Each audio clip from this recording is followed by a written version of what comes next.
à 10 KD, bah, je pense qu'on pourrait passer à 30 en une semaine juste parce que on augmenterait le budget et on aurait d'autres barrières mentales. En fait, ce qu'il faut bien dire, c'est quand vous êtes à un certain stade, c'est comme si vous êtes capé à stade. En fait, il y a un phénomène qui se passe, c'est que quand c'est une nouvelle barrière, c'est comme un plafond. C'est-à-dire, on arrive dans le plafond et on reste dans le plafond à 10 KD et ça va être assez long jusqu'à passer ces 10 KD. La C'est comme raison, si on en avait une vrai, barrière mentale. par rapport Et ça, c'est à aux phases de scaling et même le fait d'avoir des résultats, en fait, le truc, c'est que quand vous commencez, bah, là, je parle surtout pour les débutants, mais par exemple, un KD, ça vous paraît énorme. Mais une fois que vous avez fait un KD, c'est la routine.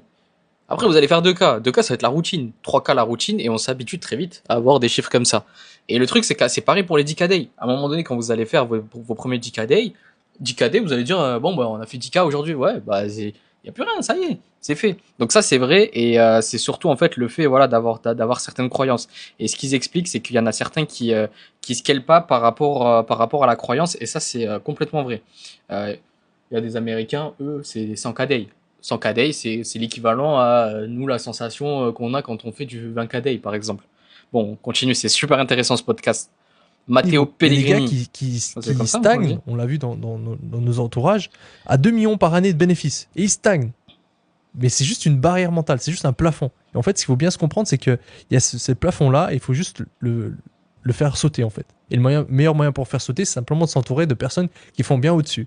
Ou au-dessus. Ouais, pour juste voir, ok, c'est possible. Puis juste savoir que c'est possible, bah, le plafond, magiquement, il s'envole. Bah, juste on augmente le budget. Ok, tu fais 10 KD, tu spendes combien? Tu spendes peut-être 5 KD ou 3 KD, je sais pas, ton ROS. Et ben, qu'est-ce qui se passe si là, tu augmenté de budget? Bah, et pendant une semaine, tu augmentes le budget.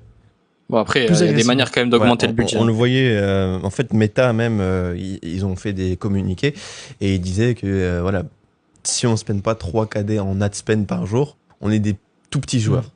Ouais. Donc déjà, ça veut dire...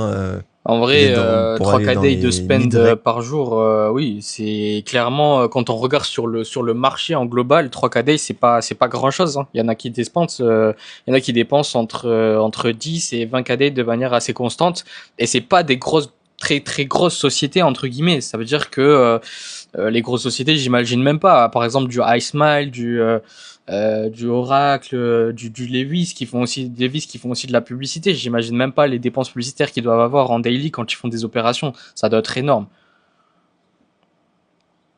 Il faut spend genre 1 M le mois, quelque chose comme ça, et ensuite les normaux si on spend plus que 1 M. Donc en fait, il faut vraiment se dire que le scaling, pour moi, il est obligatoire en fait. Si on fait 10 KD, c'est pas assez. Il faut scaler, il faut se creuser encore plus maintenant la tête parce que c'est maintenant qu'on a... Voilà,